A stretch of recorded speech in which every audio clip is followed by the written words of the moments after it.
Hi there, and welcome on the journey to transform culture. I'm Steve, and I'll be your guide. Well, folks, I hope you're having a fantastic day and an even better week.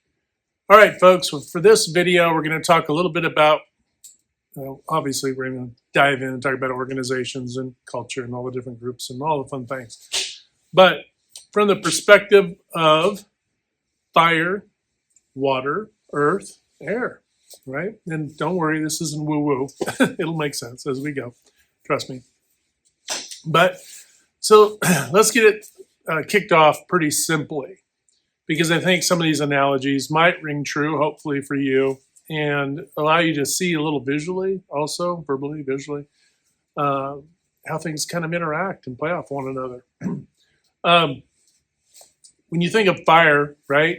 I think of I'll be honest with you. I think of being in halftime playing basketball, and the coaches they literally call it, getting you fired up, right? Or pregame, right? Little pregame speech, little zip, right? Coach is kind of getting you fired up and motivated and hyped up and pumped up and whatever, right? If you're into college or pro sports or even local, right? Same thing. You see it, right? The team is out there ready to go. The fans are excited. Fire. That's, that fire, that exuberance, that is a key ingredient to our lives, folks. And while we can intellectually understand that, it's kind of hard to bring that fire every day, right? Because a lot of times, even with things like competition and so forth, and I use that because it's pretty obvious, right? But it's kind of hard to replicate that fire every day, to sustain that high level of output, right? That, you can't have your team, if you're a leader, you can't push your team to always be going 120%. They'll burn out. They won't last long, right? And you won't be able to sustain it, right? Just by getting them fired up. We can look back in history at some crazy times during conflict when leaders would get people all, there's the negative side of being fired up too, right? So there's the positive, right? Because we want to go out and get a win and do well and all things, right? Perform well. And then there are those who are getting people stirred up, right? To cause conflict, So all of these things have a light and dark side, if you will, right? But so you could get somebody fired up to go off and win a race and do all the things, right? We see this in drama, and we see this in movies. We see it in our lives too. But we also see the dark side of that, right? Also portrayed in drama, but also portrayed, or I won't say portrayed, but we see it in culture, and awful things occur, right? When somebody gets fired up. So what does that tell us? It's super important that we channel that fire, right? Because you can get fired up because of something that was negative, and then what? Then it's up to you to turn that into a positive, turn that into constructive things, right? Turn that into, things that are going to be helpful and have good outcomes, right? Not the contrary, right? Not the dark side of things. But that doesn't mean that the genesis of getting fired up might have been because of something like a team. I'm using this to kind of keep it simple and very easy to digest. Not because you're easy to digest or otherwise type of individual, but it is just a little simpler. Keep it kind of simple, and that is channeling this, energy. Somebody gets under your skin, right? Really riles you up. Okay, what do? Do you turn that into being a great performer, right? Do you step back from that? And even though you're fired up, do you intellectualize it? Are you using other forces to kind of control and counteract that? And this is where we'd introduce the water now, right? Because even in an engine, what do we use? And I'm going to obviously dumb this down for everybody, including myself, to make it easy. But we essentially have what? A cooling system, right? The water is your cooling system. And you can step back and understand that your emotions get fired up, right? Your emotions and everything's getting fired up is to be your own what cooling system too, to be all inclusive, to understand that okay, they got me fired up. Okay, all right, you got me, but then now the cooling system comes in to go, hey, the reason they did that was because they were upset about something, or maybe they were, motivated by XYZ, one, two, three, a whole bunch of things maybe you don't even know, right? And we see this with kids in school and bullies and stuff like that, right? They're tormented outside of school. What do? They bring that torment to school. I mean, it's a pretty simple equation, right? And it's not much further stone to throw to be able to see how this plays out in the broader culture too, right? Some person had no control and weren't listened to at all. Then all of a sudden they're a political candidate, right? And now people can't not hear them everywhere they go, right? But so there's a little compensation going on there too, right? But we have to kind of step back, apply our own kind of cooling system to things, let our intellect, in this instance, I'm using the water as intellect, but it is typically an emotional thing. But use the counterbalance of the positive emotions, right? A little bit of empathy goes a long way to kind of counteract that fire. And why is that? Because just like a motor, it can get too hot. You could get really hot and bothered and irritated and spun up, right? Well, you introduce that water to the situation, that empathy, a little bit of understanding, a little bit of calm, right, to the situation. And then before you know it, you're helping others, and you become kind of a balancing force, and not only in your organization, but anywhere else in culture as well. You can be help, right? You can be a negotiator in some instances toward a more peaceful outcome and create wins for everybody, right? Instead of picking, oh, one person's right, another person's wrong, both could be right partially and both can be wrong, right? We see this when kids get into a fight, right? Yes, this, yes, that, but no, right? Can't cross the lines, right? And so easy for us to look back at us as youth and to be able to spot this, but you find that it doesn't come so quickly to most people as adults for some odd reason. So there's the cooling, the heating and the cooling, right? The fire and the water. And then, of course, I guess you could say, in all actuality, you're another form of cooling. But it would be if you're driving in a vehicle, right? And you turn on the air, right? To cool what? The cabin down, to cool the environment down. And what is that representative of? Well, it is actually more representative of the intellect, right? The intellect and the thinking processes, right? The rational processes. I've already owned my stuff about people cutting me off and being crazy, endangering my life while I'm driving. Can and has set me off before. But, what I may have been irritated in the past, I've learned to overcome that, right?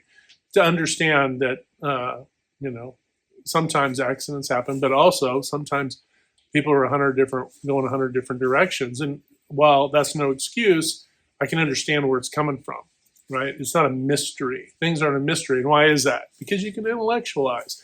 But you kind of have to let that cool air, infiltrate the cabin, that cool air of intellectual, thinking, right? That's the thinking, the rational thought, letting that air come in the situation within organizations, education, right?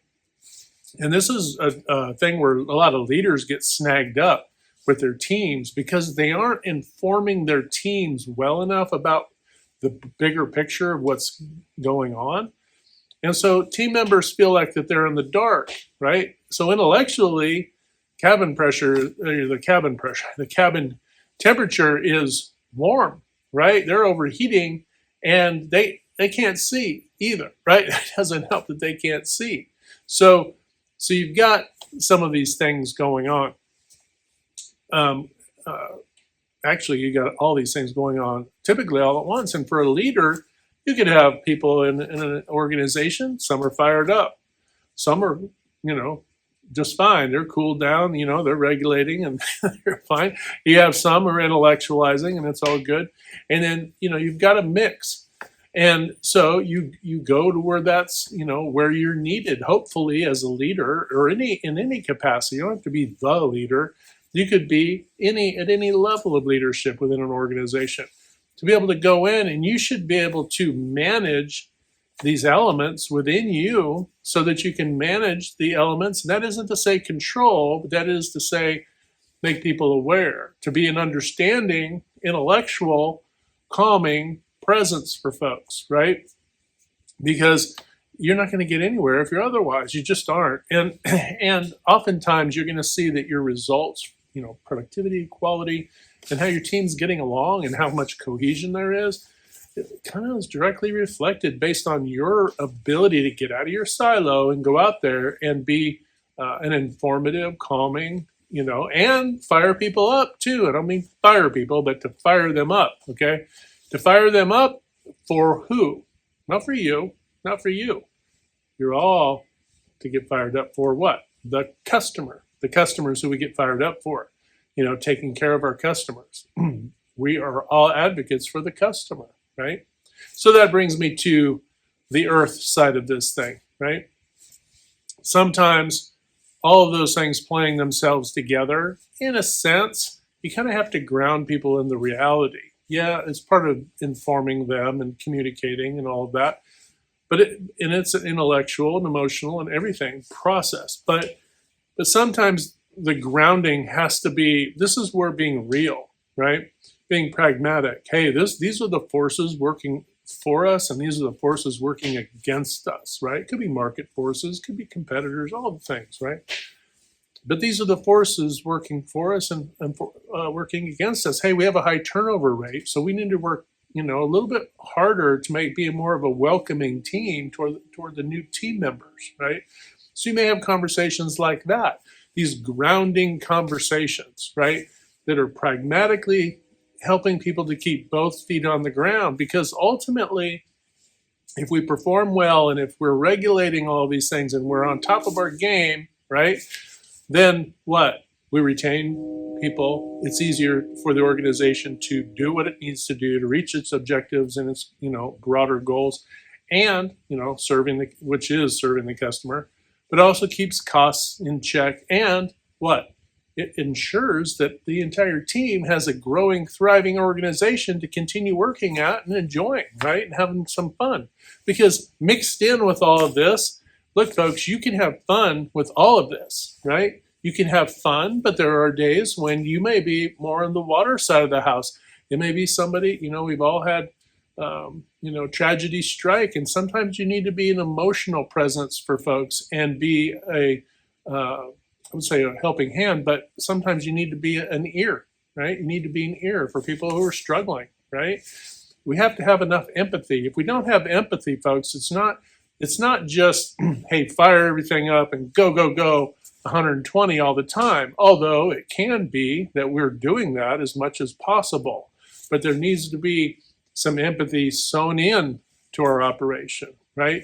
Sewn in because we have human beings working in our organizations. We don't have robots working, although we might, right? Robots could care less. But we don't need to treat people like robots. We need to treat people like people, okay? We need to have a good, well-rounded approach to people, right? And leaders, definitely, these are areas for you to grow, right? And you have to get out there. If I'm speaking to some junior leaders, maybe you're a lead or a supervisor or that sort of thing, and you're coming up, it's good to get a basic handle on, right? If you might be taking classes and getting certifications and doing all that good fun stuff, and absolutely check those boxes, do those things, digest it. But more than just digest all of that, you have to be able to act on that. You have to be able, it has to be relevant, right? You cannot fall back. This has happened too much in history, and it's part of the reason we have $5.5 trillion of waste in America anyway, laying on the ground for all businesses in the US. It's because what we learned 10, 20, 30 plus years for some people ago, right? isn't present now in our behavior. It's too easy to fall back and be pessimistic and uh, and just have a kind of a frowny, you know, I guess, pessimistic is probably but the glass is half empty. Uh, this team doesn't care. Just kind of this whole bad attitude, right? Because attitude, wins the day, right? It should anyway. And if you want people to have a good attitude, you can't have a bad attitude as a leader, right? It doesn't mean you're not going to get caught off guard here or there. Not every day is going to be sunshine and roses. We get that. But you need to be the calming, right? Fired up, calming, and fun presence. There's no reason we can't do work and have fun doing it. If we can't have fun doing it, then, what's the point, folks, right? And it isn't to say that our work isn't serious, but we need to remember that, hey, we're doing this for the love and for the joy of life, right?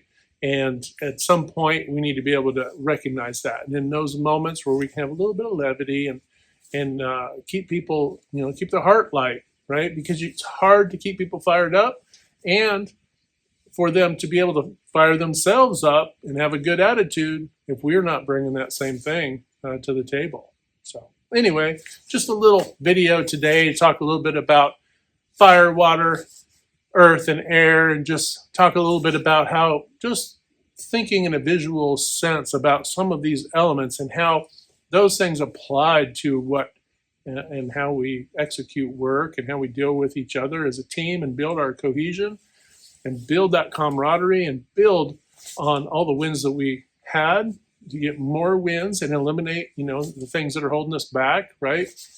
Eliminate waste and all the different things as we go. Requires us to be 360 degree, right? The whole person concept. All right, folks, I hope you're having a fantastic day. Remember, hit that good green domino 3 to 5 times a day to uplift, motivate, inspire, and just encourage one another. When you do this, not only are you helping to transform culture, but you're transforming your own life. But remember, you can't transform anything on the outside if you're not willing to transform on the inside. Super important. All right, folks, have a fantastic day. Hit like, share, and subscribe. And until next time, we'll talk to you later.